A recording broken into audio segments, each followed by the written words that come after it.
Nagtagis ang bagang ni Alexandra, tiningnan niya ng masama si Garrett at tumakbang siya palapit. Nawala ang takot at gulat, napalitan niyo ng matinding galit. I don't know anything about you, Mr. Verado, except for being a client to us.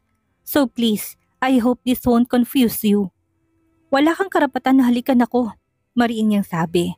Kaya sa susunod na gawin mo yun, asahan mong dadapo ang palad ko dyan sa mukha mo. Tinalikuran niya si Garrett. Nagingit-ngit pa rin ang kanyang kaloob-looban at hindi maunawaan kung bakit may kakaibang lamig sa kanyang tiyan. Bumalik siya sa kwarto at madaling nahiga muli sa tabi ni Athena. Mukhang hindi rin pala sila ligtas kung nasa poder sila ni Mr. Verado. Hindi niya gusto na pinagsasamantalahan na lang lagi ng mga tao ang kanyang kahinaan. Hindi niya alam kung kanino pa magtitiwala. Una, ilang taon siyang niloko ni Marcos at ginawang tanga. Ngayon naman ay pinagtatangkaan pa siyang bastusin ni Garrett. Pumatak ang kanyang mga luha, gulong-gulo na siya. Hindi niya alam kung alin ang totoo. Gusto na niyang makaalala nang hindi na siya pagsamantalahan ng mga taong nakapaligid sa kanya. Samantalang tahimik na pinulot ni Garrett ang mga bubog na galing sa pagkabasag ng tasang nabitawan ni Alexandra. Gumalaw ang kanyang panga dahil sa matinding pagpipigil. Hindi madali sa kanya na tiisin na lang ang lahat, lalo ng lungkot at pangungulila. Nasa kabilang kwarto lamang ang kanyang mag-iina, ngunit wala siyang karapatang guluhin ng mga bata at si Alexandra. Ni hindi alam ni Atin at Damon na siya ang totoong daddy nila. Kung dati bawat halikataplos niya ay parang apoy na nagpapaliyab sa katawan ni Alexandra, ngayon ay pinandidirihan na yun ng babae. Nang malinis niya ang sahig, padarag siyang naupo sa mahabang sofa. Sobrang bigat ng kanyang nararamdaman.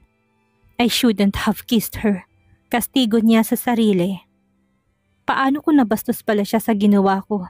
Paano kung kaysa maging maayos kami ay magiging mantsa pa yun sa pagitan namin? Shit! Nagtagis ang kanyang bagang.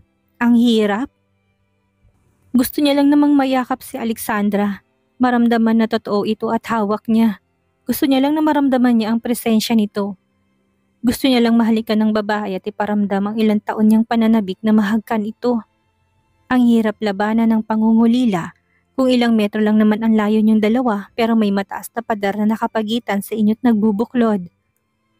Nakatulugan niya ang kanyang mga isipin. Sa sofa na siya nahiga at hindi na nakabalik sa kanyang kwarto.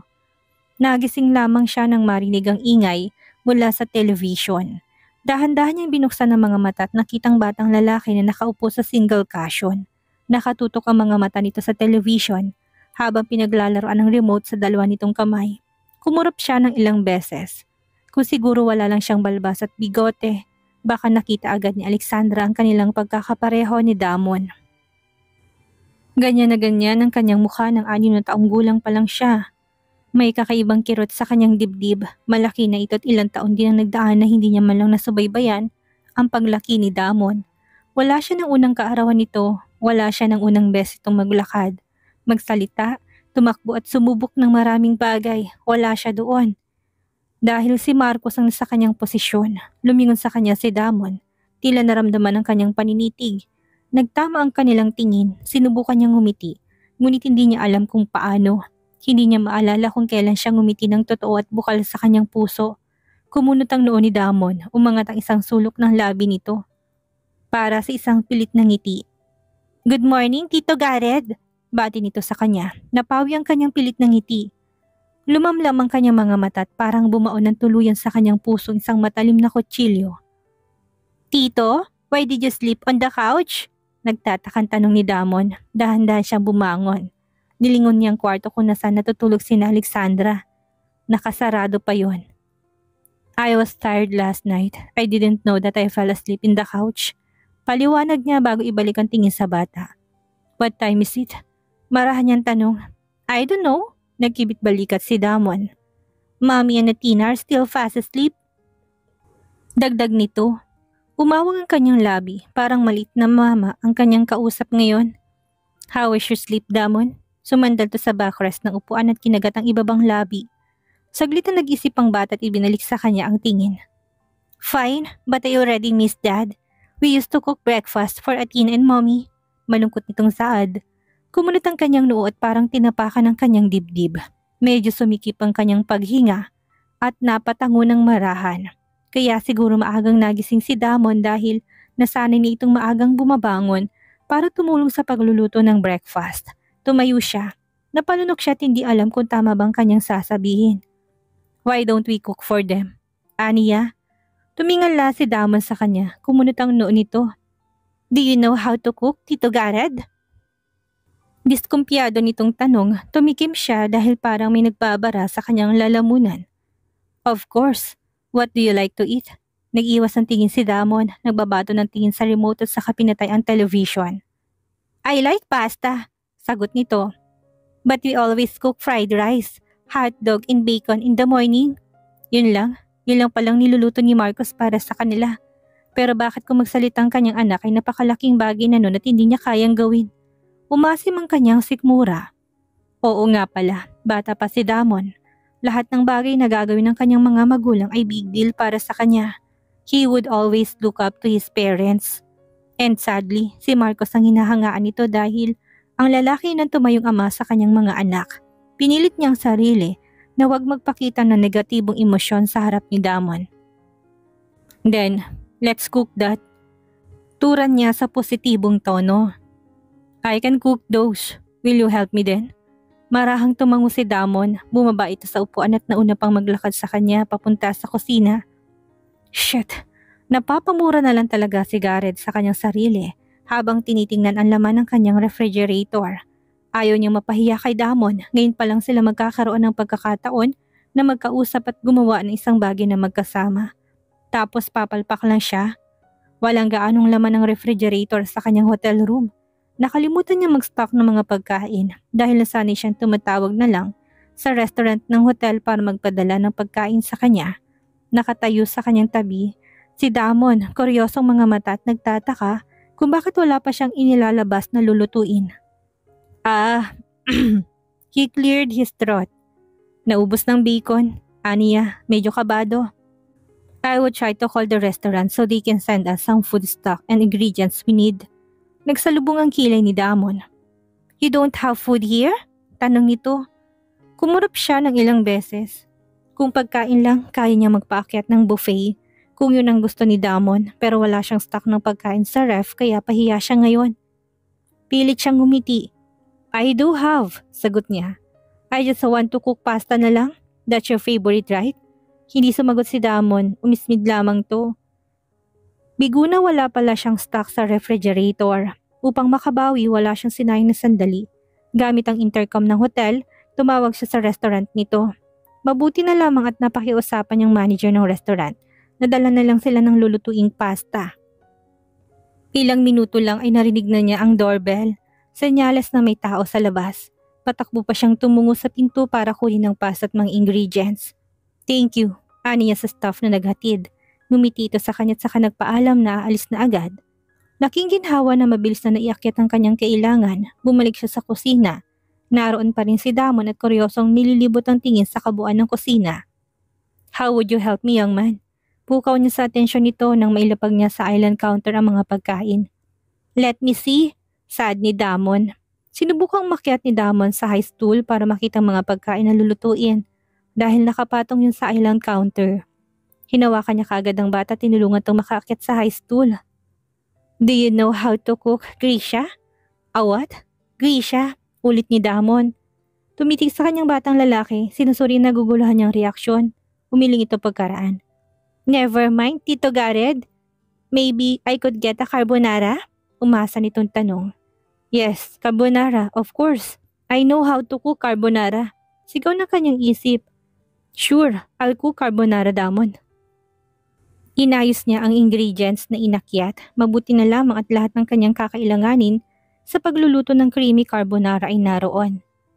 Are you not gonna wear apron, Tito? Kuryosong tanong ni Damon na makita siyang walang apron. Do I have to? Naguguluhan niyang tanong. Hindi siya madala sa kusina dahil may tagaluto naman siya sa villa. At isa pa, kinakain ng oras niya ng trabaho kaya wala sa isip niya kung ano bang tamang proseso ng pagluluto.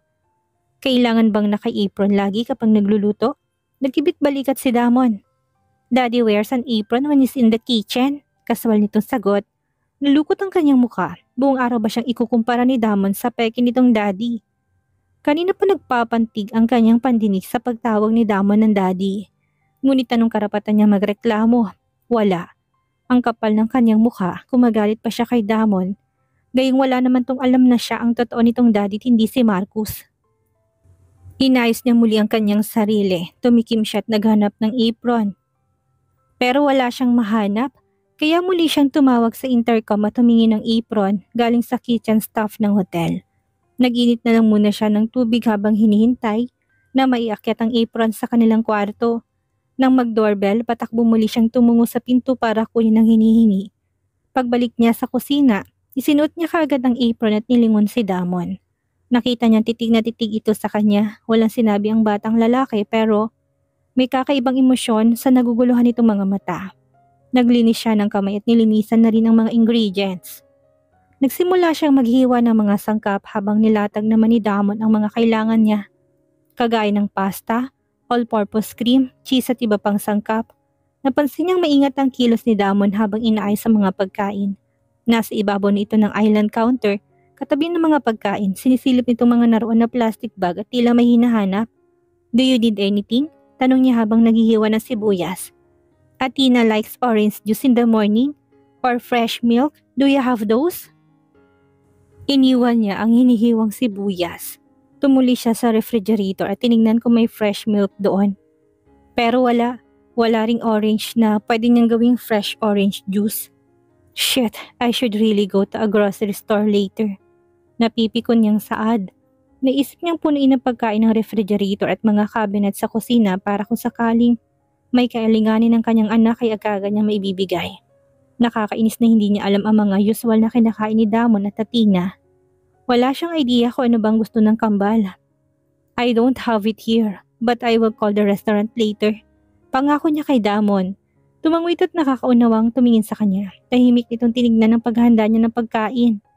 Tumutulong naman si Damon sa maliliit na bagay, pero mas madalas itong matulala sa kanya at sumunod ng tingin. Nang matapos na siya, naglagay siya sa isang maliit na pinggan ng carbonara at nilapag sa harap ni Damon. Will you try it and give your honest opinion? Marahan niyang usal. Binigyan niyang tinidor kay Damon na kagad naman itong tinanggap. Kumuha ito ng pasta at tinikman nga ang kanyang niluto. Kumalat pa ang sauce sa gilid ng labi nito kaya kagad siyang kumuha ng tissue at pinunasan ng dumi. How was it? Tumango si Damon, ngumumuya pa rin kaya hindi makapagsalita. Pero base sa reaksyon na mukha'y nagustuhan ng lasa ng kanyang niluto. I like it! Gumiti ito sa kanya ng pagkalaki-laki dahilan para mag-init ang kanyang puso. Masaya siya at nagustuhan niya ng kanyang anak. Tinukod niyang kamay sa gilid ng island counter at ngumiti na rin kay Damon. It tastes like dad's carbonara? Nakangiti nitong dagdag. Unti-unting naglahong nakapaskil ang ngiti sa kanyang labi.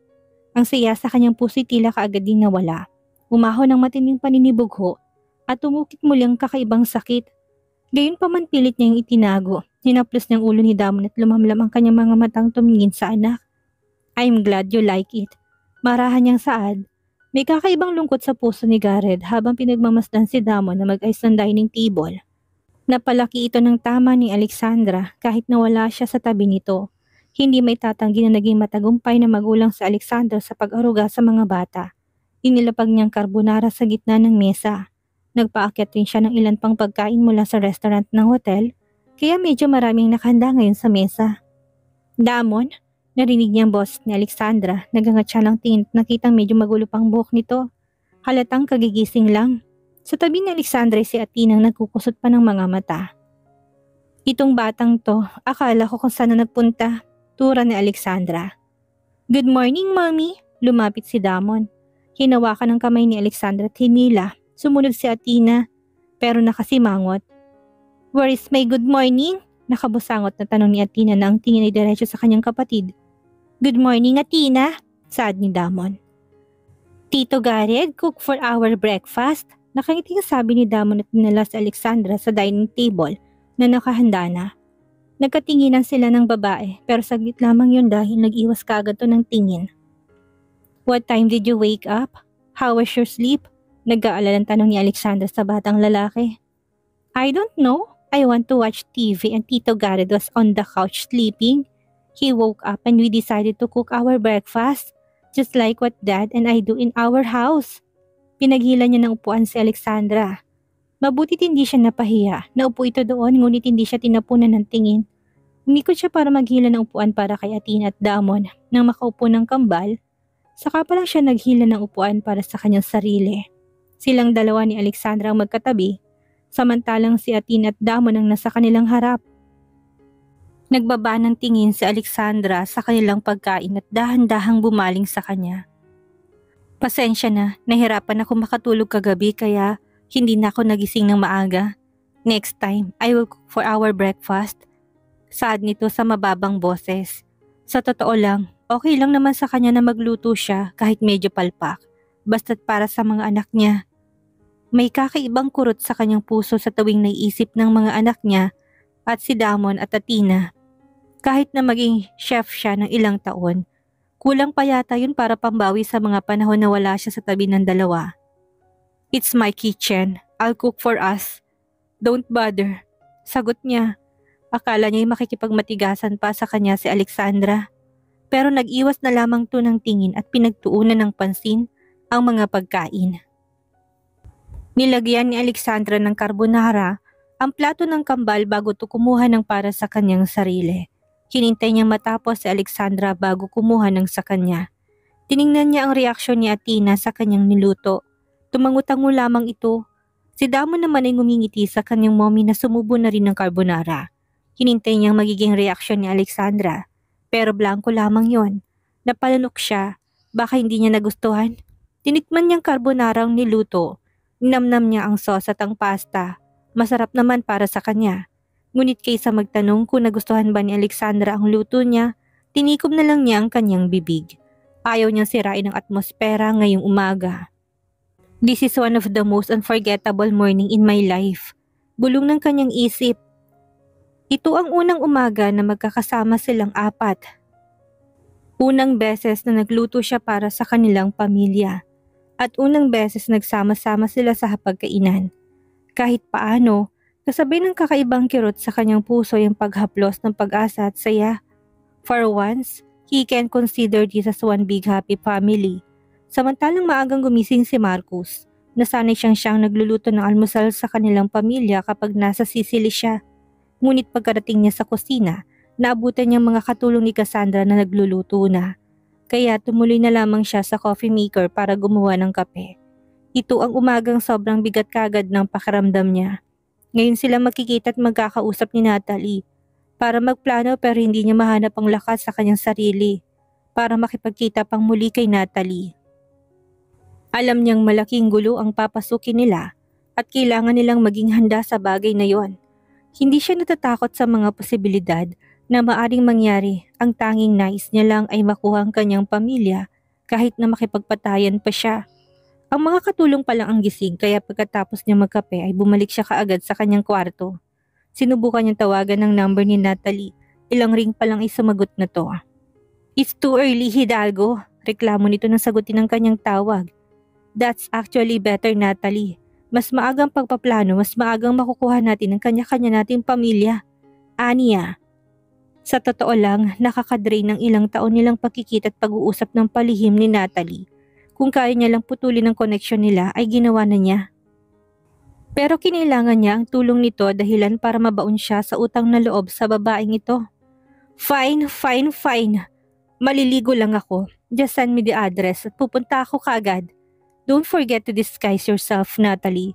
Hindi ka pwedeng makilala ng mga tao. Baka may makakilala sa iyong tauhan ni Garrett at agad na mag-report. I know, Marcus. Mabait nitong tugon. Ibinaba niya rin kaagad ang tawag. Pumasok na rin siya sa banyo para maligo. Meron pa namang mga damit si Domingo ang inihatid ni Cassandra kagabi. Magagamit niya pa yon.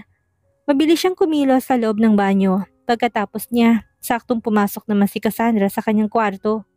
Nakapadyama pa ito at mukhang kagigising pa lang. Naabutan siya nitong nagsusuot ng t-shirt. Namulang mukha ng babae at agad na nagpaiwas ang tingin. Ngunit huli na, nakita na nitong kanyang katawan. I'm sorry, I forgot to knock. Nahihiya nitong turan. Ngumiti lamang siya. No, it's okay, sagot niya. Nakahanda ng breakfast. Buwaba ka na kapag tapos ka ng mag-ayos. Tumalikod dito, hindi na ibinalik ang tingin sa kanya at kagad na umalis. Napailing naman siya sa reaksyon ng babae. Pagkatapos tingnan ng sarili sa salamin at makitang maayos ng kanyang itsura, bumaba na siya. Naghihintay na sa kanya si Cassandra, Raquel at Domingo. Nagsimula silang kumain nang makaupo na siya sa tapat ng upuan ni Cassandra.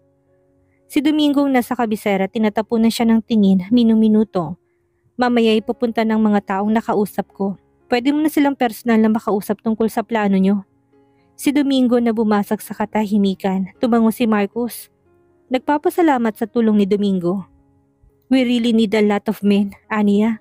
Alam niyang maraming tauhan si Garrett at James, kaya para makasiguradong may laban sila, kailangan nila ng maraming tauhan. Walang problema sa mga tutulong sa'yo, Marcus. Kung may pera ka, asahan mong nabibiling perang katapatan ng serbisyo ng mga tao dito sa Sicily. Hindi takot mamatay ang mga tao dito sa Sicily, Marcus. Trabaho na nilang pumatay at mamatay. Kumpiyansang saad ni Domingo. Kuya, Era's here. Singit ni Cassandra nag-alala sa kanyang anak dahil naririnig ang kanilang pag-uusap. Hindi naman niya naintindihan, Cassandra. Sagot ni Domingo. Pagpaumanhin niyang tinignan ng babae, umiling lamang si Cassandra. Hindi siyang sinisisi kung hindi ang kapatid na masyadong bulgar sa pagsasalita. Tinapunan niya ng tingin si Era. Inosente ang bata at tila hindi na unawaan ang kanilang pag-uusap. Kagaya ni Athena at Damon, hindi rin lubos na nakakaunawa ng Tagalog ang kambal. Pagkatapos nilang kumain, inanyayahan siya ni Domingo sa lanay para doon ituloy ang kanilang usapan. Sumama naman siya kaagad at naupo sa mababang sofa. I have a friend that will come here to meet all the recruited men. Agap niya para agap na malaman ni Domingo ang pagpunta ni Natalie. She will finance the team. Kagaya ko, may pinaglalaban din siya. Ang alam ko gusto niya makaganti kay Garrett Verado dahil sa panloloko nito sa kanya. Kumunot ang noon ni Domingo, dumaan ang pagsuspecha sa mga mata nito. Agad din naman yung naglaho ngunit nakita niya ng malinaw kaya medyo kinabahan din siya. Who is this woman? Kuryosong tanong ng lalaki. She's Natalie Jones, sagot niya. Pagkatapos naming makatakas kay Garrett Verado noon, pinakasalan niya si Natalie Jones. Pero hindi rin naging maayos ang pagsasama nila. Dahil sa pagiging baliw ni Garrett sa asawa ko, ginawa niya lang parausan si Natalie. Minsan ay sinasaktan din at binubugbog. Hiniwalayan siya ni Garrett at humanap ng ibang babae bago niyang tagpong muli si Bella. Kaya nang sinabi ko sa kanyang kinuha ni Garrett si Bella, sinabi niyang tutulungan niya ako para na rin makapaghiganti siya sa lalaki. Pagsisinungaling niya. Sigurado niyang kapanipaniwala ang ekspresyon ng kanyang mukha at tono ng kanyang boses. Natahimik si Domingo. Tumingin ito sa malawak na bakuran at naging blanco ang ekspresyon ng muka. I'm helping you, Marcus, because I can feel your concern for your family. Nararamdaman kong nag-aalala ka ng lubos at gustong mabawi ang pamilya mo. Pero tandaan mo, mahirap ang larong gantihan. Walang katapusan ng larong yon. Maaari rin tayong makarma kung paghihigantihan natin ng ibang tao. Ani Domingo.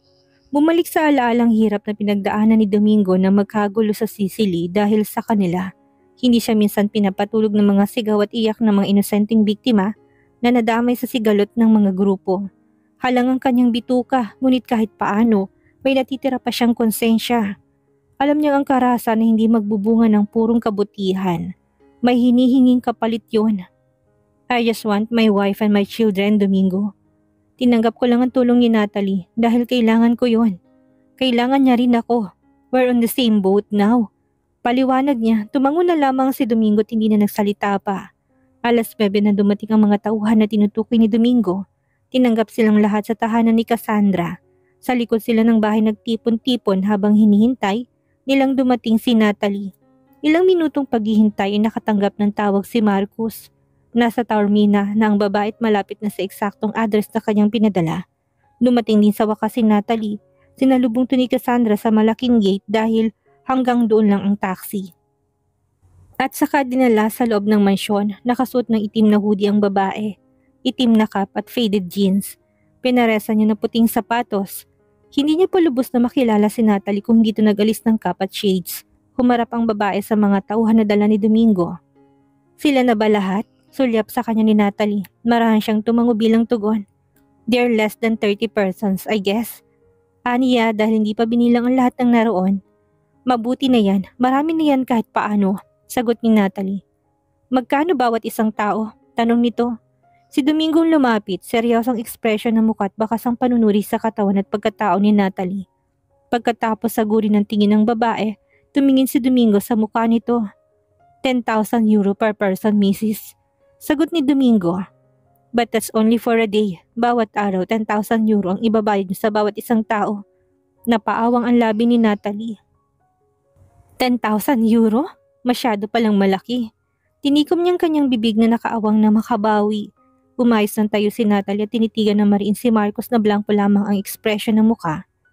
Siya ang maglalabas ng pera para makuha ni Marcos ang kanyang pera.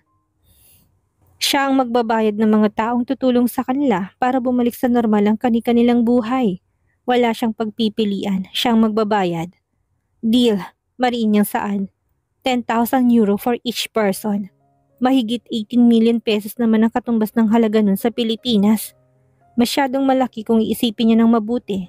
Pero buhay at kaligtasan din naman ang puhunan ng mga taong ito. Kaya hindi na rin siya makapagreklamo. Humarap siya sa mga nagtitipong kalalakihan. Umayos siya ng tayo at pinakitang siyang may lakas at kapangyarihan sa grupo. Our first step is to find the exact location of Garrett Verado and where he hid Marcos' wife and children, anunsyo ni Natalie. Buong atensyon naman ang binigay ng mga tauhan sa babae. Nakikinig sila ng mabuti, lalo pat si English nagsasalita ang babae. Once we find Garrett Verado exact location, we'll get Marcos' family and bring them back safe. But that wouldn't be easy because Mr. Verado has a lot of men that might fuck back to us. Paalala niya. Alam ni Natalie na manlalaban ng mga tauhan ni Garrett. Alam niya kung sakaling nasa poder na nga ng lalaki si Alexandra. At ang mga bata, mahirapan na silang bawiin yon. Alam niyang buhay at kamatayan ang nasa pagitan nilang lahat. Let's make sure to be well equipped before going to the battlefield. And one more thing, make sure that you will not hurt Mr. Verado. I need him alive.